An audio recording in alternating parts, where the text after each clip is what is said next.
Ladies and gentlemen, hello and welcome back to Let's Play Klingon Academy Episode 5. Yes, once again, it's been a while. I did make a post explaining why, but just to go over that again. So the day before I was going to fly to the UK, I tried to record 2 episodes, so for missions 5 and 6. And did that, all went well. Then I went to edit it and found that none of the footage had actually been recorded. So, yeah. Why was it not recorded, you ask? Well, okay, so this game originally came on 6 CDs. So most of that for the FMV cutscenes. So every time it goes through a certain amount of content, you have to now put in the next CD. So I went to play mission 5. It asked me to put in CD 3. So I just quickly alt-tabbed out, put the ISO on, alt-tab back in, and just resumed. Well, I didn't realise though was that for the rest of that time since I alt-tabbed out, it just was stuck on the screen, insert CD3, regardless of what was actually going on the screen, and that's all my footage contained. So yeah, I did try to redo stuff, but I just started failing all the time, so I just gave up. But yeah, that was a good couple of hours wasted. So let's hope this time it goes a bit better. I'm only going to do the 1 episode today rather than 2 at once, because I don't have time to do 2, but because I've done these 2, I do actually know what's going to happen, and I have a fairly good idea of how to beat them. So what we're going to do now is load up. And yeah, so I've actually already completed this mission because I saved it.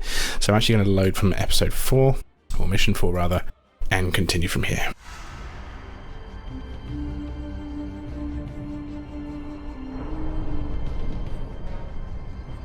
Academy instruction has been suspended for several days in observance of the Kopaval festival. I finally have time to see my father. And yet the general summons me in the middle of the celebration. Why the urgency and secrecy?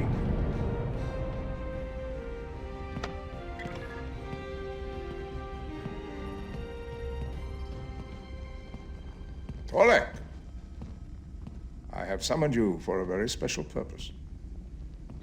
Before I continue, I must have your full support and pledge of silence. You have it completely, General. Good. I am certain you are familiar with the recent attempt to overthrow Chancellor Lorak and the rumors of the Chancellor's weakening health. Yes, General.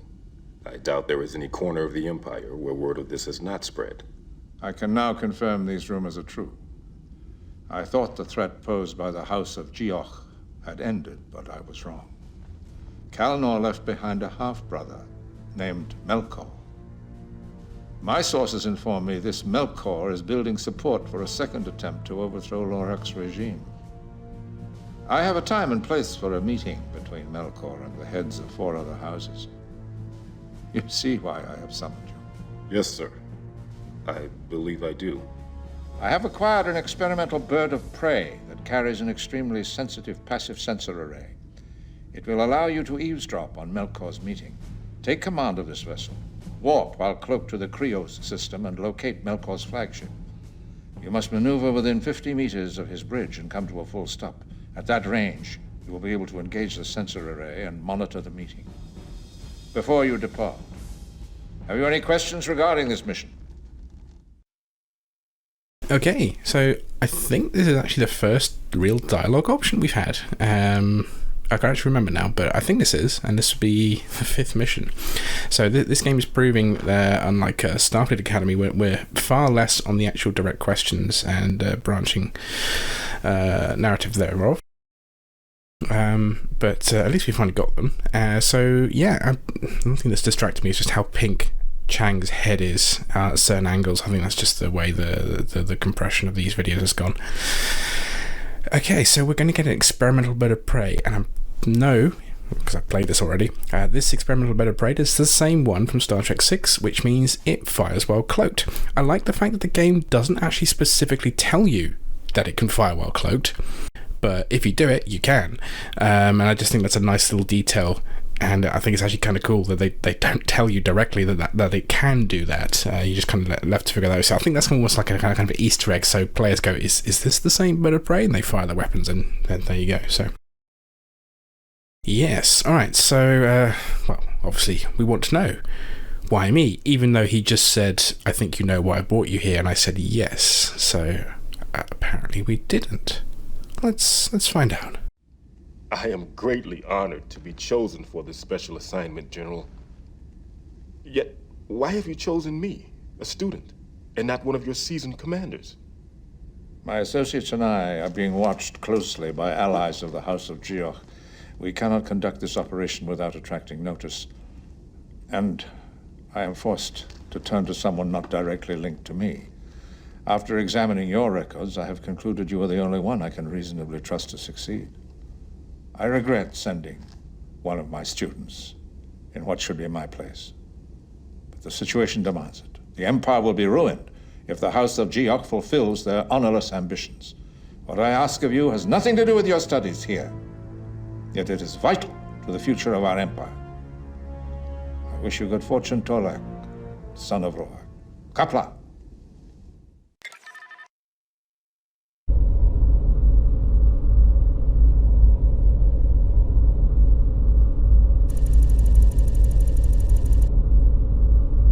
To maintain secrecy, the General arranged for me to rendezvous with the experimental bird of prey in the Garithnar system. The journey from Kronos was uneventful, and my transfer to my temporary command proceeded as scheduled. This Melkor must pose quite a threat to warrant such caution.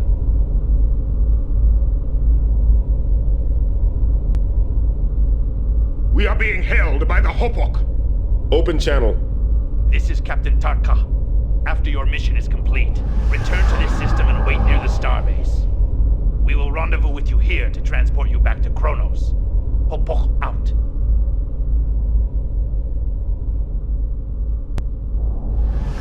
Cloak activated. We are ready to proceed to the Krios system.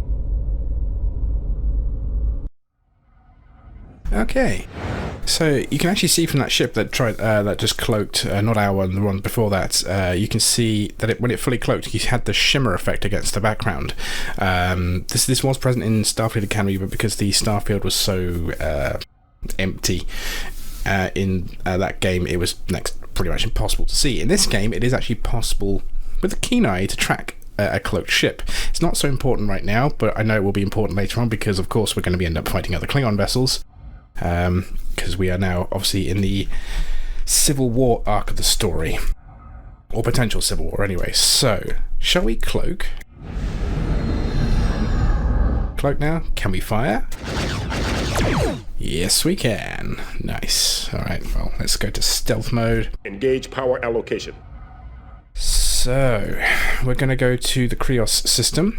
Do you remember the Krios system? Because I do. That was in a Star Trek The Next Generation episode, The Mind's Eye, I believe. And that's where... Oh, not ramming into the starbase. That's where, if you remember, Mr. LaForge was captured by Romulans and brainwashed into trying to assassinate the ambassador or the governor of Krios. Because they were apparently selling... there was allegedly rebels were taking in Federation weaponry, so... Yeah, nice little attention to detail there. So yeah, we're gonna investigate Melkor, I think his name is, the half-brother of Kalnor, who we saw at the very start of the game. Engage power allocation. So yeah, this is a stealth mission basically, so we've got our targets. I have positively identified Melkor's flagship. It is the Mupui. We've got 3 cruisers, we've got a heavy battleship and a dreadnought. So this is like the first time we've seen these 2 heavier ships, which is nice. We've got 4 birds of prey circling the area, and you can see on our left-hand side we've got range to detection. We're green and in the clear, but that changes to yellow and then red, and if we're detected, that's game over. So what we need to do is kind of come in from behind, or rather go through this asteroid field, come out the other side and come up behind them. So that's what we're going to do. Gunnery look. So there's our relative position. So yeah, this is basically what we've had in TNG before, the Duras family and their Romulan ties. I think this is basically the same thing. One thing I really appreciate though is it's really kind of say, humanizing Chang. And it's much easier to feel empathy and sympathy for his character, and making him a lot more interesting as a character than he was in Star Trek 6. Because he really genuinely does care about honor and integrity, and he would do this himself, but the political situation demands that he can't. And I really like that. I really like that he's not just this evil guy. He is, as far as Klingons go, a relative good guy, I would say. It's just he's so blinded by his hatred of the Federation, to stop now, that he can't see past that, and that's what does him in the end. Right, I also know that, I think anyway, that our engine speed possibly increases our ability to be detected. Also, we do not have to be within 50 meters of the bridge. I think you have to be within 3,000 meters, which we're quickly coming up to, so I'm just going to slow down a little so we don't ram into this thing. Oh god, that's a spinning asteroid. Here we go. Here we go, getting there. Almost there. And stop. Activating sensor array. We must now remain motionless. Signal is streaming in now. I have isolated the meeting. I have a visual. I have sworn to you. I and my house stand ready to support your claims. But we must know the exact nature of your plans before we declare ourselves publicly. I do not want you to declare yourselves publicly.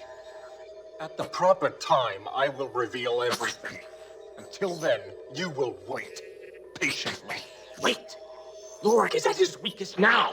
The time to strike is now! I will ascend and take my rightful place as leader of the Klingon people. It is my destiny. But it will happen in a fashion of my own choosing. You may follow me and share in the glory to come, or not. The choice is yours. But if you will follow, you will obey. Decide! You fear the risks. I will waste no more words and count you amongst my enemies.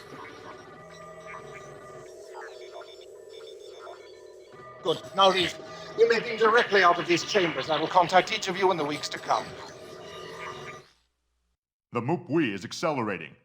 We must leave immediately. Alright, now we have to get out of here slowly.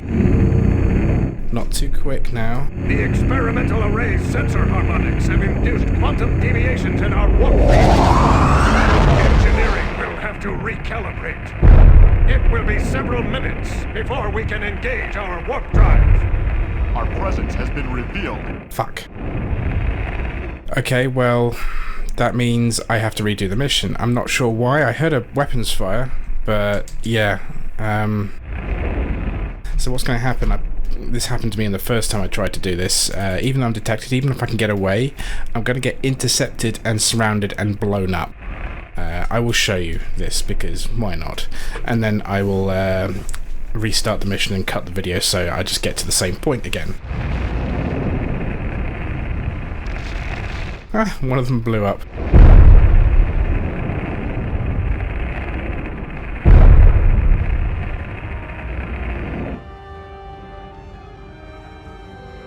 So yeah, there is no actual direct combat in this mission, which is different. Kind of reminds me of one of my own missions of TFTC. We are ready to warp on your command. Right, warp out Gareth Nar, maximum warp. See, we're being fired on.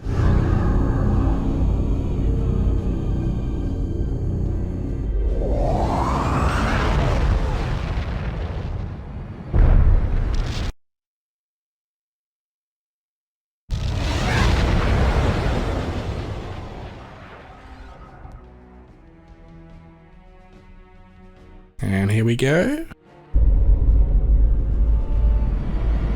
We are surrounded. They are not responding to any attempts at communication. Transmit the recorded meeting to Klingon Chancellor. Report our whereabouts and situation.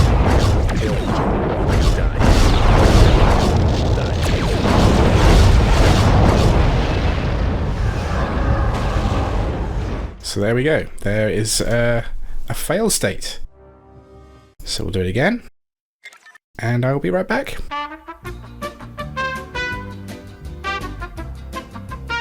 Alright, I am back, and they just walked away, and I've just managed to clear the asteroid field.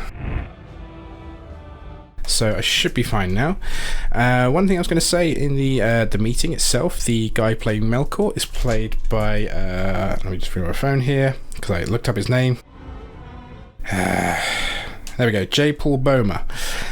He should be a recognisable actor for if you're an avid Trek fan, so he's played a holographic Nazi officer in Voyager when the Herodian took over, and he's played a non-holographic Nazi officer in Star Trek Enterprise in the season 3, season 4 Ender opener. And he was also the drone, the Borg drone 1, the 29th century advanced drone that was melded with the Doctor's mobile emitter, which was one of my favourite episodes of Voyager. Anyway, we can now warp back, so let's do that quickly. Mission accomplished, and not a single shot fired.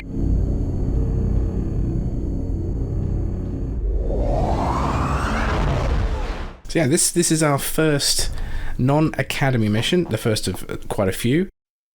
And it's nice to have this political intrigue going on. It's stuff I like. We are being hailed by the frigate Hupok. Open channel. Approach to transporter range and hold position there.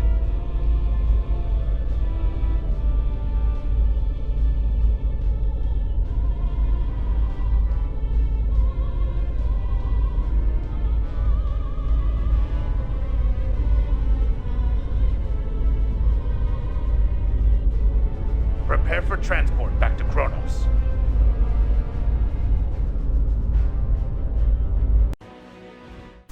Alright, let's have a look at the debrief.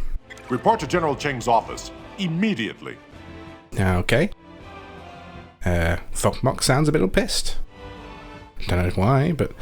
Alright, let's save the game. I know we can't already save it, but I'm going to save it again anyway. So yeah, last time I did this, so basically the follow-up of this mission is basically starting in the next mission.